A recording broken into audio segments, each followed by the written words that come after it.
Hey leader, and welcome to episode number 356 of the L3 Leadership Podcast, where we are obsessed with helping you grow to your maximum potential and to maximize the impact of your leadership. My name is Doug Smith, and I am your host, and today's episode is brought to you by my friends at Baritone Advisors. We're also recording from the new return.com studio, which we're really excited about. You'll hear more about them in a moment. And if you are new to the podcast, welcome. I'm so glad that you're here, and I hope that you enjoy our content and become a subscriber.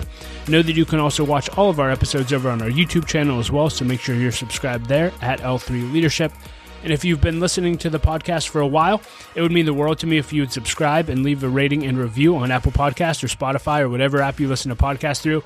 That really does help us to grow our audience and reach more leaders, so thank you in advance for that. Well, leader, in today's episode, you'll hear my conversation with Christian artist Micah Tyler. I got to know Micah because he partnered with Ben Roethlisberger to raise money for Light of Life Rescue Mission, which is the nonprofit I work at here in Pittsburgh, Pennsylvania, through their different t-shirt campaign, which was a huge blessing. They ended up raising enough money to provide over 10,000 meals to people in need, which was just incredible. And as I got to know Micah, he actually came to the mission and played a few songs for the men and women that we serve, which was such a highlight of the year and blessed the men and women that we serve so much. But in getting to know him and hearing a little bit about his story, I knew that I wanted him to come on the podcast and share his story with you.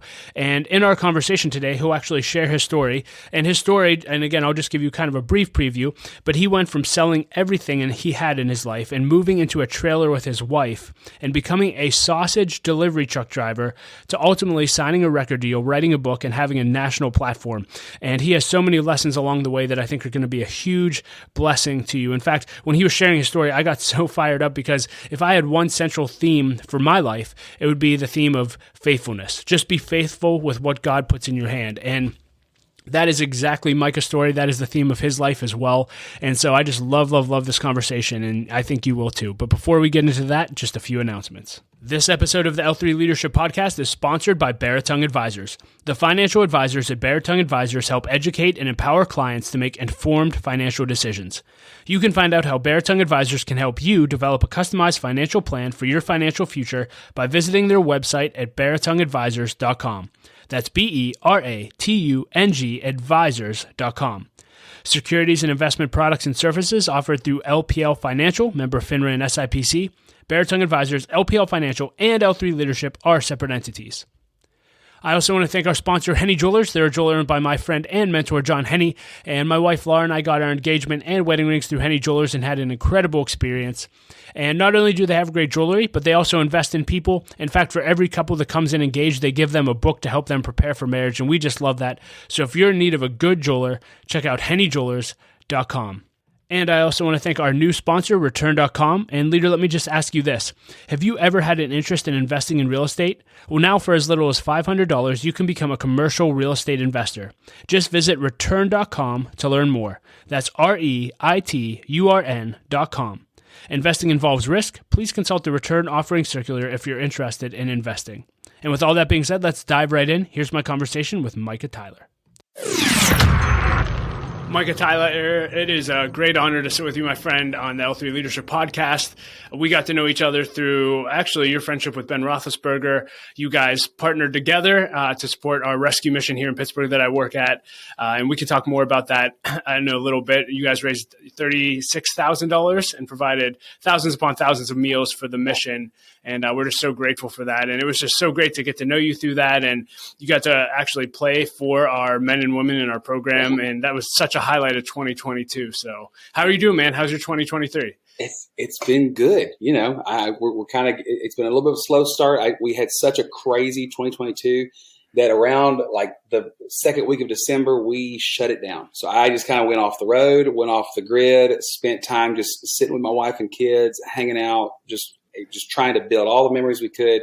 And so this is like my first week, like back on the job. So we're now getting back to running, gunning, doing the whole thing, everything. But there was so many wonderful things that happened in 22. And literally one of my highlights, one of the main ones was getting to hang out and get to know what you guys do and see it firsthand and really playing there at the mission and serving food with those guys was just, it was a blast, man. It's so special. Yeah. Well, hey, I want you to share your story. So I knew a little bit about your story, but I read your bio on your website, and I had no idea that you were a sausage. You were a sausage delivery man. Is that accurate? That is actually true. Yeah. So my wife, her uncle is Richard Beasley, who owns Beasley Smokehouse Sausage. Okay. And when I became a youth pastor, so I went to ministry super young. So I felt the calling to go to ministry when I was 17. Became a youth pastor right out of high school when I was 18. And we needed to make ends meet. My wife and I got married. We were high school sweethearts, so we couldn't wait any longer for us to be poor. So we got married at 20. And so, come on, when you start the family that early, it's like we got to figure some kind of way for us to make money because I was a part-time youth pastor. So I drove a truck then for a couple of years, and then I became a full-time youth pastor. So I pulled away from that job, and then when God kind of I started playing guitar when I was 20. I bought a guitar wanting to just lead worship for the youth group. Started leading a few songs. I had buddies calling me up to go lead worship for their groups and stuff. And then I played some camps and some retreats. And then all of a sudden the Lord really changed my heart towards what faithfulness looked like. And I wasn't trying to be successful. I just want to be faithful. And so music kind of became this thing. And so we sold over half of what we owned, bought a single wide mobile home trailer, put it on some borrowed land. And I started substitute teaching. And I picked up the old sausage delivery truck driver keys and started driving a couple of days a week for that. Just trying to make ends meet. I had a wife and 2 kids at the time. We had a third one that was about to be on the way. So at that point, it's like, a poor man will find a way to get a sandwich. And so is that a proverb? That's in the book of Micah part 2. And so, it was like, let's get out there. And so, so when we first started doing music, it wasn't because we had a record deal or a tour bus picking us up. It was literally like, God, we're going to be faithful to whatever you put in front of us. And so I had a family that I needed to be faithful to and take care of. And so, so I drove the truck and like I said, did some odd jobs to make ends meet until the, money was able to be provided by just doing music by itself. And so, that's it. Yeah. When did that happen? So, walk us through timing, because you hear a lot about being faithful, but the time between when the dream starts and when you actually see it come to fruition can be pretty long. How long was that for you? So actually, January 31st, 2011, which 12 years ago, was my last Sunday as a youth pastor. Wow. And so we had just moved into the mobile home then, and we lived in that mobile home for 9 years. I did independent music for about 5.5, almost 6 years. And crazy story, the short version is, so locally, the local radio station started playing my music. It's this little station in Beaumont. They had a 15-mile radius, and they were like, hey, if you want, we can start playing some of your songs. That'd be amazing. And I recorded some little songs. So they started playing them, and the response was really neat for our area. And I started getting called to do more things around Southeast Texas and stuff. And then I became known as the local opener. So if a national tour was coming through and they had an extra 15 minutes in the night, they would give it to me. And so Building 429 came in, and the promoter goes, hey, there's a local guy. Can he get up and do an acoustic set? And he'd say, sure. And I'd do that. And then I remember Phil Wickham coming in. So Phil comes in. He is so kind. He's an amazing, he's the best singer I know. And so I opened up that night, and he was so nice to me when it was over with. He just said, hey, can we just talk? I just want to know more about your story. And so he poured in, and at the very end of it, just kind of said, hey, let's do this again sometime. And I was like, that'd be amazing, because I got nothing going on. I got to drive a truck on Monday. And so I get a call probably 6 or 7 months later saying, hey, would you want to go do a show in Tyler, Texas? Well, that's 3 hours away. So well beyond the 15-mile radius, the radio station, I'm like, no one knows who I'm in Tyler. I've never been there before. Let's do a show. That'd be great.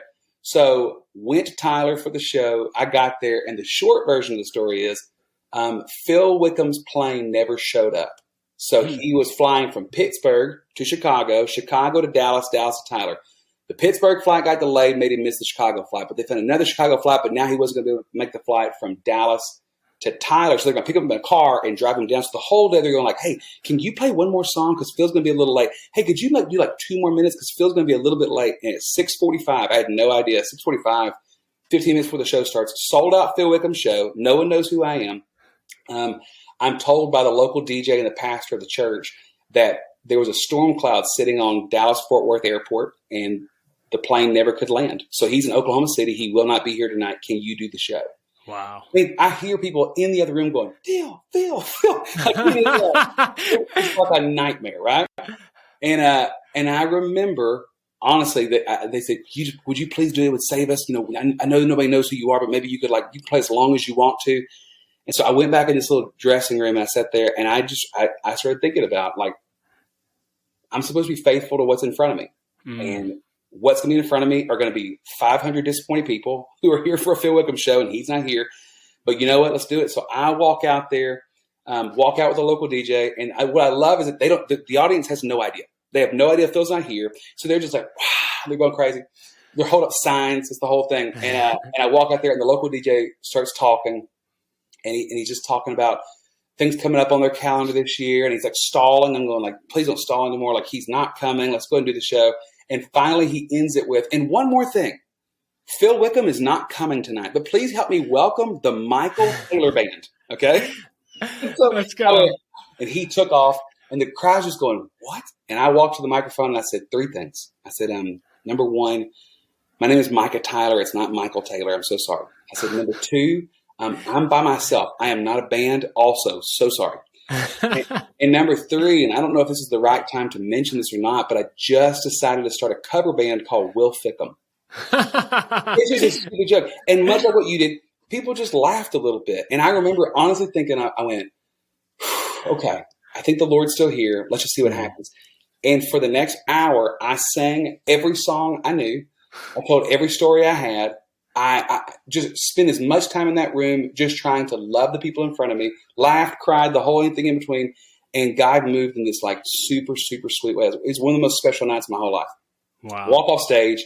And I get a call the next day from Phil's road manager going, what did you do last night? I said, I was trying to survive. I have no idea. I think I blacked out. Like, I don't know. He said, we just keep getting so many people telling us how great of a job you did. Like, we'd like to do something else with you. So the first tour I ever went on was I went with Phil and Shane on their Christmas tour. I did 8 shows with them. And what's funny is I had bought tickets to their tour the 2 years previous to that. My wife and I sat there and watched their tour. And so the first tour I ever went on was with those guys. And then Phil invited me to go and meet his manager, who became my manager. He introduced me to his record label, who became my record label. Booking became my booking. And so, yeah, the way I got a record deal is because Phil Wickham didn't show up to a show, you know? Yeah. But that's it. That's an incredible story. I want to talk a little bit more, dive into the journey. So faithful for 9 years. Were there times in that 9-year period, maybe when you were sitting at the show, watching Phil, the 2 years prior, were there times where you're just like, I don't know if this whole faithfulness thing is going to work out. And what caused you basically to keep going? Because, I think a lot of people want to do what you're doing and easily throw in the towel before maybe they get their shot. Yeah. Well, no, it was really hard. So even once I quote unquote made it, it was still hard because what happens when you're a new artist is that you just have to say yes to everything. And so, when I was driving a sausage delivery truck in a truck that had no radio, so I couldn't even listen to music to be inspired. I'm just by myself in a truck for 11 or 12 hours, driving behind grocery stores and dropping off things at Walmarts and different places like that. And putting out product and then driving to the next store. And I'm just alone the whole time. It can get really lonely that way.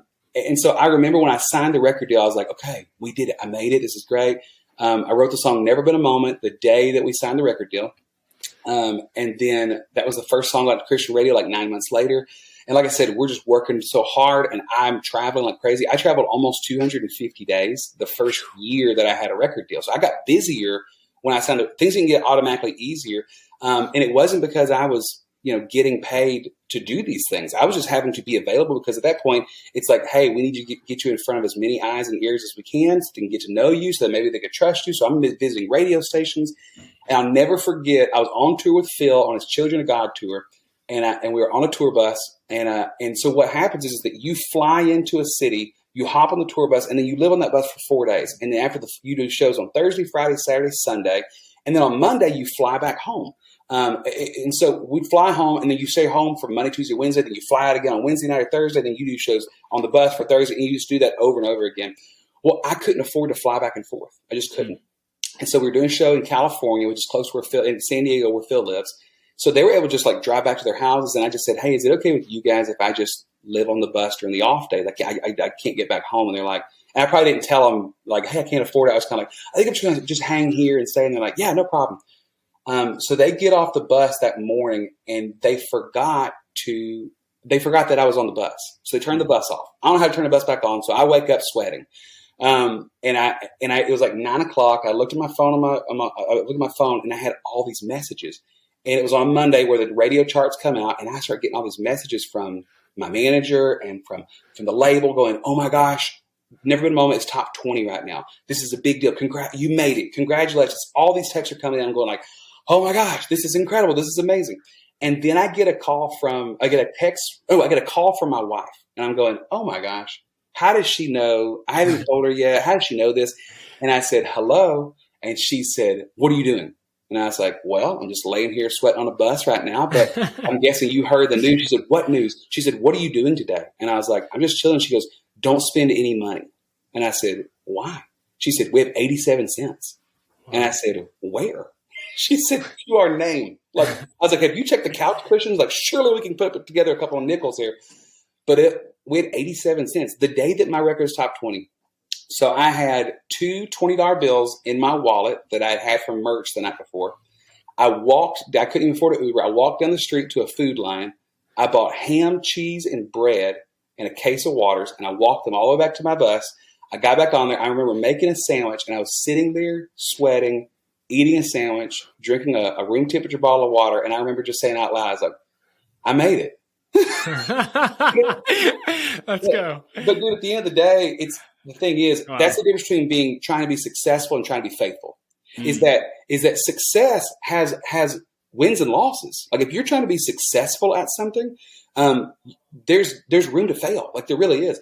But at the end of the day, the Bible never tells us that one day we'll stand before God and Him say, "Well done, thy good and successful musician," or successful mission center runner or podcast host or teacher or whatever, fill in the blank, whatever successful thing is to be a faithful servant. So my job is not to try and win at life.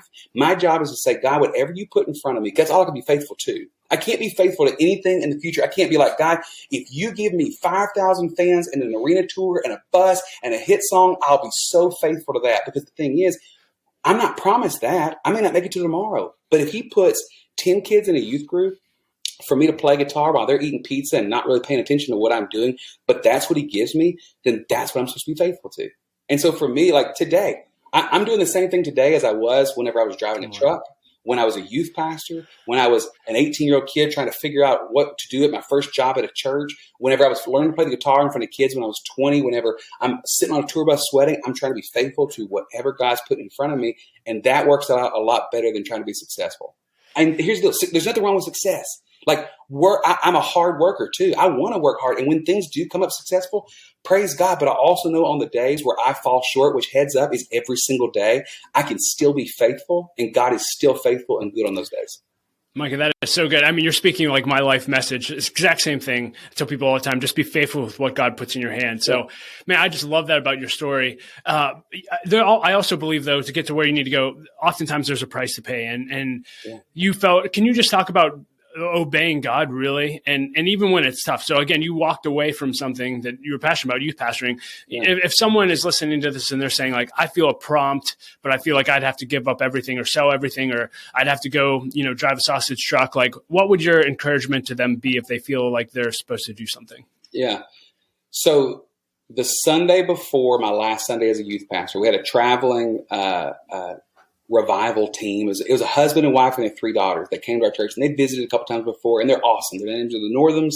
They have an amazing ministry, and so they've been to our church a couple times. So I've met them over the years, and we've become friends and stuff. And they had no idea that I was supposed to step out and do music. And again, we didn't have a record deal. It wasn't a tour bus picking us up. It was just like, I feel like I'm supposed to be faithful to this other thing, and I don't even know how to do that. So I remember just telling the Lord, like, "You're just going to have to put things right in front of me. And I'm just going to have to just do whatever I feel like I can do with whatever you give me. Like, that's all I can do."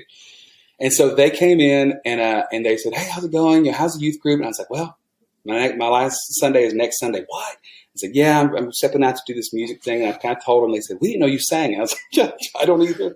I figure it out because it wasn't a thing that I did all the time. It was just a weird thing. But I remember just saying, I said, "Do you have any advice?" And Connie, who's one of the sweetest people I've ever met.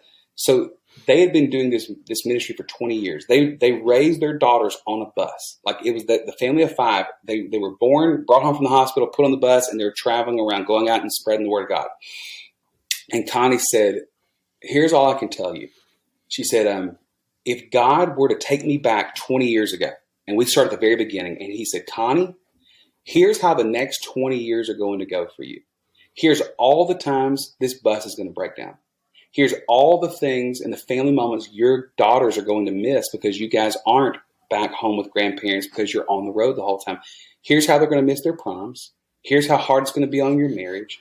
Here's how all the pitfalls, all the time that you guys are going to be treated poorly. Here's all the times it's not going to work out. Here's all the times where ends are not going to get met. Like all these things are going to happen. She said, I would have never said yes. I would have never, ever looked at all the sacrifice in front of me and go, yeah, sign me up for that. She said, but I'm telling you right now, when I look back at the last 20 years, I would not change a single thing because God has shown us so much kindness and so much nearness and so much love. And we've been able to see the victories only that Jesus could bring because of what all we've gone through right now. She said, and so what I've learned is that looking forward, when you see sacrifice, you will always look back and see his faithfulness, not ours, see his faithfulness. So what I tell people all the time is like, hey, every time that you look forward and see that sacrifice, it's going to feel like something. But I've never sacrificed a single thing that God has not met a need in the middle of, that he has not been able to show himself. I mean, goodness gracious, 2 Corinthians says his strength is made perfect in our weakness. Heads up, we got to be weak so that his strength can be like displayed in that kind of way. And that's not a fun feeling. Discomfort is not fun, but it's not bad all the time. Sometimes he's just carving something out in us so we can fill it up later. Sometimes he's building something in us so that he could display something else later. And so what feels uncomfortable, what feels hard is uncomfortable and hard, but that doesn't mean it's not doing something and it's not wasted by any means. You talked about how you got to the point where you made it. Your song was, top 20, yeah. And now you're on the other side. And man, it's amazing to see how God's really grown your platform and how he's using you today. You just wrote a book, your music's all over the world. I'm curious, a lot of people, when they have the dream when they're young, see that, they see Phil Wickham, they see you on stage and be like, man, if I only had that life, how awesome it would be. And you already kind of alluded to there's challenges that come with that. But I'm curious, now that you're there, people say grass is greener on the other side. What have you enjoyed about, quote unquote, I don't want to say being famous, but just, your platform growing and God giving you more influence? And what's been more challenging than you may have thought? I think staying focused on the right things, the more things that are thrown at you, is hard to do. Here's the deal. One of the greatest gifts that God can give you is need. And that is not a fun one. It's not fun to just constantly need something from somebody. It's not easy either. But man, when you need the Lord and then he provides those needs, it's really like there's just kind of this feeling of like it feels so close and near. But all of a sudden, whenever, I'm not hoping that the $40 in my pocket lasts me for the 3 days that the guys come back to the bus, and that I'm just saying like, Casey, I don't know what to do.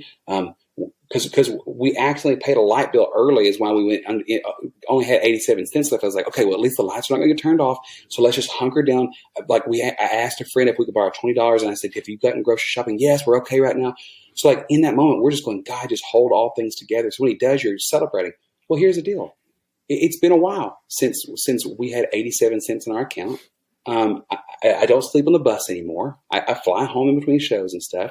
And I can get like when things get easier, I can forget how much I just literally need Jesus. And so there are those humbling moments where Jesus brings us back to reality. And all of a sudden it's like, oh my gosh, Lord, I need you. And so it's what I find, the days where I choose to need Jesus and I realize my need for Jesus are so much sweeter than those moments where God has to remind me of how much I need the Lord. And he does it lovingly, and he does it with compassion and kindness. But yeah, I mean, so when I talk to a young musician, and here's the deal, I don't think that everybody who asks this question has horrible intentions. But I'll walk off a stage in front of 5,000 people in Pittsburgh with Mercy Me, and Ben Roethlisberger comes up there on stage, and like this whole thing's happening. They're like, how do I get to be where you are? And all they're seeing is this snapshot of me, 12 years into a ministry, after having all the hardships that we've gone through and stuff. And I was like, what are you being faithful to today? Because why would God trust you with something that maybe you have not been able to show yourself ready for? Why shove yourself into, like, I love guys who want to hustle. I love guys who want to get out there and really work hard. But if you're the guy who is constantly trying to beat down every single door that you could possibly get to because you just want to get in the room with somebody, you're going to end up in rooms that you're not supposed to be in. And what I've found is that the times where I allow the Lord to be a gentleman and open up doors for me, they're always the safest thing. They always mean more. And heads up. So here's it. We moved out of that trailer 3 years ago.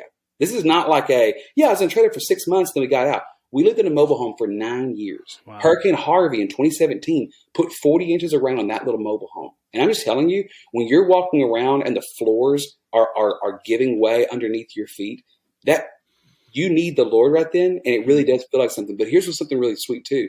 So we built a house right before the pandemic. We moved in a week before the pandemic, 2020, moved into our new home. It was our dream home. We had worked and saved and waited. And my wife and I have been married for 17 years before we moved in. And so when we walked, Doug, I'm not lying. For the first 6 months we lived in that house, there'd be any moment in the day where you could find me or her just in a room weeping. Because the thing is, we were so much more grateful for this house right now because we didn't have this house for 17 years. So when we do have it, it's like, oh my gosh, I'm not worried about the kids falling through the floor of this house right now. I didn't have a record deal until I was 33. I was so much more grateful to have a record deal at 33 than I would have been at 23. And here's the deal. God could equip certain 23-year-olds to maybe have the full appreciation. I was not one of them. Mm-hmm. It would have been a really cool thing that I would have thought I was so cool for being able to have. But when I'm 33 and someone says, hey, we're going to help you foot the bill for your dreams and we're going to stand behind you and we're going to take what your ministry is and we believe in you. When I was 33 years old, it meant way more. So right now, if somebody's sitting there in this moment of like, man, it's just hard right now.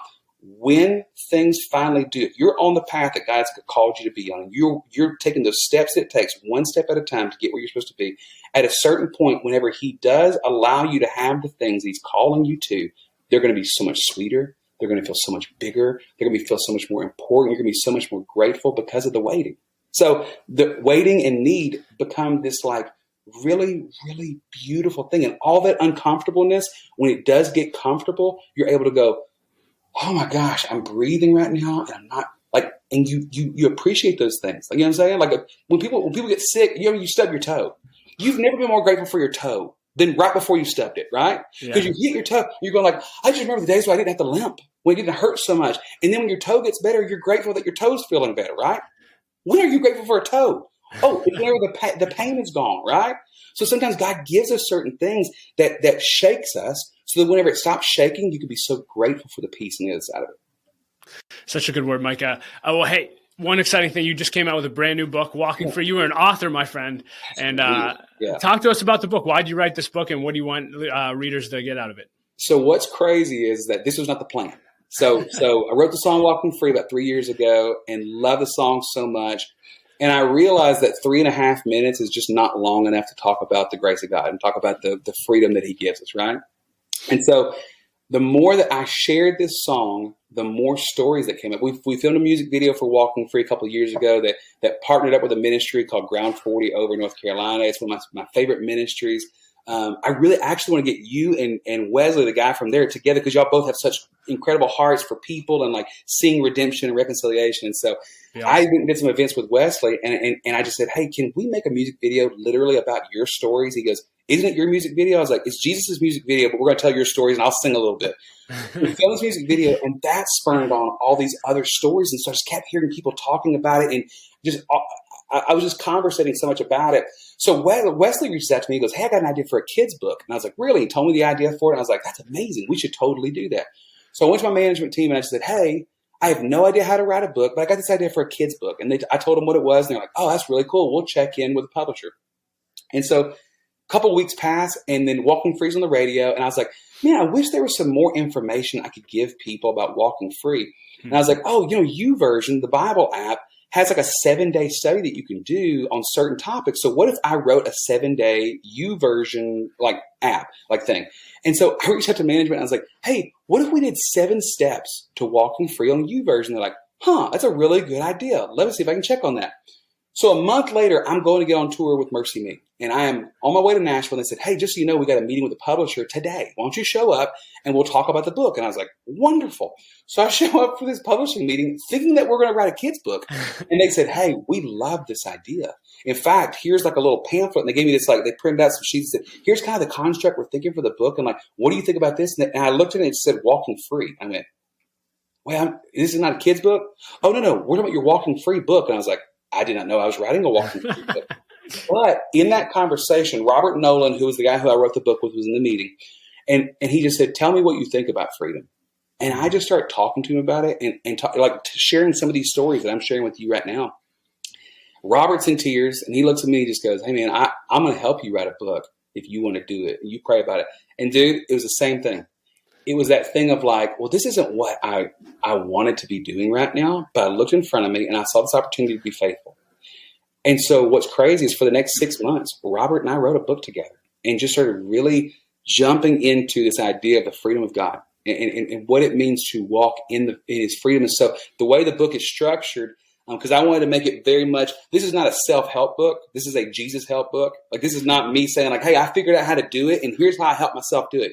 It's me going, I am still actively trying to figure this thing out. I am not down the road. I am next to you on the road. But here are the steps that I'm seeing in Scripture. Here are the things that Jesus is teaching my heart. Here's the things that he's already proven to me. So the book kind of wraps in some of my stories, Scripture all throughout the whole thing, what the Bible, the application it could be on our lives right now, and how we can take these steps together. So each week is 6 different steps. So every day you take a step. It's just one step at a time, because all you can focus on is one step at a time for 6 days. And on the 7th day every week, we do something called retracing your steps, where we look back over the last 6 days and go, okay, which one of these was hard? Well, why do you think that was hard? Which one of these was easy? Why do you think that was easy? Which one of these challenged you the most? How can you challenge yourself with the same things next week? And we really like, the Bible constantly is Jesus going back and being like, remember me when you do this. Remember the time when I did this. And God tells the Israelites, remember when I walked you through this. And I remember. And so it's really important to remember. So every week we just take that 7th day where God rested when he created everything. And we take our 7th day to be like, okay, let's look back over everything and see what's good, what's not, how we can make things good, what God is continuing to still reconcile in our hearts, and just some reflection time. And so, yeah, it's been neat because, we wrote this. It's been done for about 3 or 4 months. So the fact that now people are reading it and are reaching out to me going like, oh my gosh, step 11 was like something that just really, really impacted me. And then I have someone else comment being like, really? Step 11 was pretty easy for me, but step 9, that's the one that really got me. So it's been neat to see like different steps for different people are just take them down, different. They feel differently because we all have these different backgrounds coming into it. But at the end of the day, it's all about walking with the one who gives us the things to be faithful to and walk towards. So good. And we'll include a link to the book in the show notes. Encourage everyone listening to go buy a copy, share with people, buy it for 5 or 10 leaders that you know, and let's just get that out there. We have a few minutes left. I want to talk to you about, can you just talk about trusting God through difficult circumstances? I know that your brother, and you could share a story, got diagnosed with cancer, your grandmother, I believe as well, the hurricane. And I think sometimes in Christianity, people think if you follow God, it's supposed to be up and to the right all the time, right. Which is not reality. But can you just talk about walking with God when things are tough? Scripture has such a sweet way of reminding us, the name of the Lord is a strong tower. The righteous can run in and be safe. We hear that and we're like, oh, good. So we'll just be safe. Like, that's great. But Jesus literally says things like, in this world, there will be troubles. Like, he promises us, like, you're going to have a hard time. But take heart because I have overcome the world, right? The wages of sin is death, but the gift of God is eternal life through Christ Jesus. So we have this, it's this constant pull from both sides, but there's a winning side. There's a side that always has the victory in these things. And in 2017, we got hit with a hurricane. My grandmother was diagnosed with blood cancer. My brother has stage 4 colon cancer. And as we walked through all that hurt, I just kept realizing and remembering that the promises of God, the truth inside of the promises of God, never change because of the difficulty in our situations. God is not a promise maker. He's a promise keeper. What he says, he's going to be able, he's the only person that you can count on to actually he's going to keep up with what he's doing. And so I've just been so grateful to be able to see in my life as my grandmother beat cancer, as we put that little mobile home back together, then built a new house, as my brother got to ring the bell for the first time. They thought he wasn't going to make it 2 years. He rang the bell. Cancer came back at the beginning of COVID, rang the bell again because they removed it. And now he's literally in his third battle with cancer right now. I wrote this book, and there were some Tuesdays where I was sitting with him. We're at cancer treatments. He's hooked up getting chemo. And while he's getting chemo, he's writing sermons that he's preaching to his youth group on Wednesday nights because he's a youth pastor. Wow. And I'm writing a book about God's faithfulness. Amen. And you don't do that if God has not shown himself faithful. So when you're going through something hard, it's an opportunity for you to trust Jesus more. It's an opportunity for him to build and carve out something that he's going to fill with his peace and comfort and trust. And so we've just celebrated in the idea that, like, you know, when these hard things come along, goodness gracious, I don't want to go through cancer anymore. I don't want to go through storms anymore. I don't want to see people that I love sick or hurting or having a hard time. But God promises to draw near the brokenhearted, and I can say that that's the truth because my heart's been broken and he came right next to me. Amen. Well, thank you for sharing that, Mike. I know that's really personal as well, but I think it'll encourage a lot of people. I'm going to transition. I want to end on a fun note. I'm just curious, you know, you've been touring now for 2 or 3 years. Do you have a favorite moment, a funny story, or just a God moment that you're like, I can't believe God did that? That would be fun to share with our listeners. This is the weirdest one I got. Just a heads up. So I signed that record deal, and it was, I mean, this was 2016, I guess, I signed the record deal. And so right after that, so I had the same manager as Mercy Me. And so Mercy Me's manager called me, my manager, and just says, hey, how would you like to open up for Mercy Me at the Texas State Fair? And I said, are you kidding me? I'd love that. He goes, great.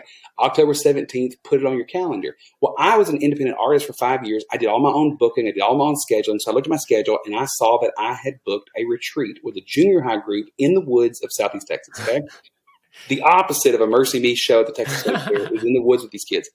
And I was like, oh. But, you know, somebody told me a long time ago to be a man of integrity. So if you book something, a better offer comes along, don't just try to chase the better offer. You be faithful to the thing that God gave you first.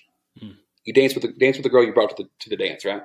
So I said, hey, I can't. I actually have an event. He goes, are you sure? And I was like, yeah. He goes, okay, man. And so he gets off the phone. A week later, I get a phone call, and Sanctus Real, the first version of Sanctus Real, there's their farewell tour. And they're doing a show going through Huntsville, Texas, a couple hours away from me. And the church from Huntsville, I'd done an event for them before, and they reached out and they said, hey, how would you like to open for Sanctus Real on this tour? And I was like, oh my gosh, what an honor. Yeah, I'd love to. I opened up for them earlier, and they said it was okay if I did it this time. And so they said, great, it's October 17th. If you'll be there, that'd be great. And I was like, why does that sound familiar? I looked at my calendar. I was like, same day as that retreat. I can't do it. They're like, oh, okay. So I got phone. A couple weeks later, 1st of October, I got a call from a buddy of mine named Michael Farron, who's a songwriter here in town, written some of the biggest songs in Christian music. He calls me up, and he's been real nice to me. And he says, hey, I'm doing an event where I want to have a new artist and a seasoned artist on stage together talking about what the differences are in the music industry. So Michael W. Smith is in, and I want to see if you want to be the other person. And I go, Michael, are you kidding me? Of course I want to. Tell me when. I'll put it on my calendar right now. He said, it's October 17th. And I said, I know for a fact that I'm not going to be there. I said, I actually have somewhere to be. I said, I cannot believe I'm saying no to this, but I have to say no. He goes, okay. So October 17th rolls around, and I'm expecting for this to be just the most incredible thing of my entire life, right? It's October 16th and 17th is the night, the retreat. So I show up. They forgot to bring a sound system. So now I'm playing through a speaker on the floor that they found in a closet, right? The band's there with me. We get up there late, and it's just bad. They forgot to. They have no in-ears for us, so we're having to learn these songs on the fly and figure out how to do them differently because we don't have the instrumentation, we don't have the speakers, and all that kind of stuff. It's a junior high retreat, so there's no bathing going on. They forgot about to turn our water on in our room, in our cabin that we were staying in. So when they turned it all back on, it smelled like rotten eggs because they've been building up sulfur in there. So you smelled worse getting out of the shower than getting in the shower. But I'm just going like, okay, I'm here, I'm being faithful. It's all these things. The next day, October 17th comes around. We play a service that morning. It's bad. We play a service in the afternoon. It's bad. The night service is here. This is the night where I'm supposed to be with Micah W. Smith or Mercy Me or Sanctus Real. So we have a time in my life somewhere else. And I went in there and we led worship, and it went fine. Okay? It was fine. The best service so far, but it was like, whatever. So we go back there. The guy's going to preach. I went and found a closet, and I got inside, and I remember saying, God, you owe me one. Do you see how faithful I've been so far? I better get out there, and I want to experience something I'll never forget. So all of a sudden I hear the pastor go, we're going to ask the band to come back up and play one more song. So I go, and we get up on stage, and we're going to sing a song called Great I Am.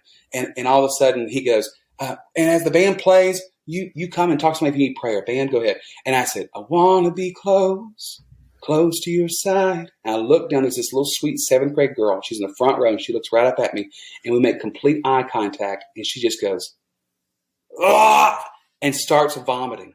She ate some bad camp food and never breaks eye contact. And she's just throwing up and looking at my eyes. And I went, oh, like that. I look over at the youth pastor and he goes, keep going, keep going. So I said, so heaven is real and death is a lie.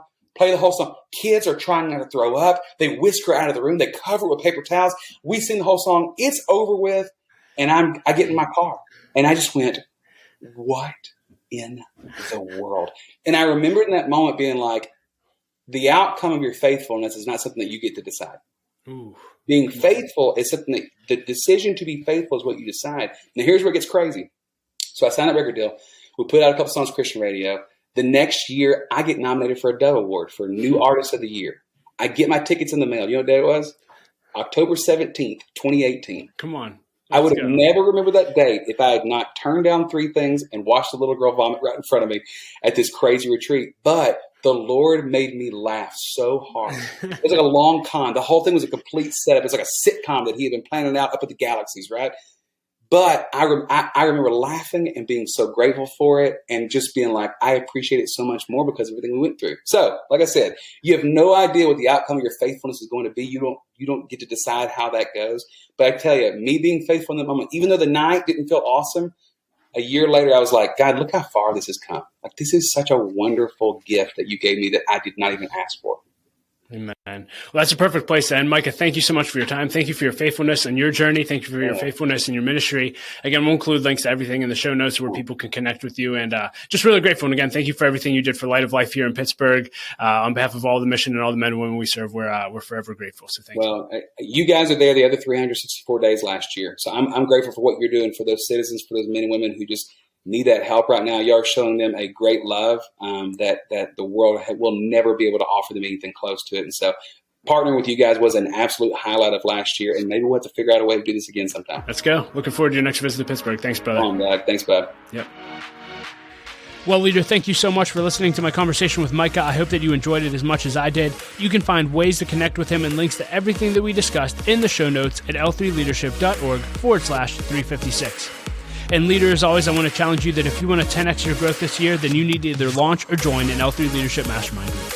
Mastermind groups are just simply groups of 6 to 12 leaders that meet together for at least 1 year in order to help each other grow, hold each other accountable, and to do life together. For me personally, mastermind groups have been the greatest source of my growth in the last 7 years. So if you're interested in learning more about launching or joining a group, go to l3leadership.org/masterminds or email me at dougsmith@l3leadership.org. And as always, leader, I like to end every episode with a quote, and I'll quote Carl Jung today, who said this. He said, "Life really does begin at 40. Up until then, you are just doing research." And I don't know how old you are, leader, but if you're under 40, keep doing some research. If you're over 40, you should start to get into your sweet spot. I hope that was encouraging to you. And leader, I hope you enjoyed this conversation with Micah. I hope that you enjoyed the episode. Know that Laura and I love you. We believe in you. And we say it every episode, but don't quit. Keep leading. The world desperately needs your leadership. We'll talk to you next time.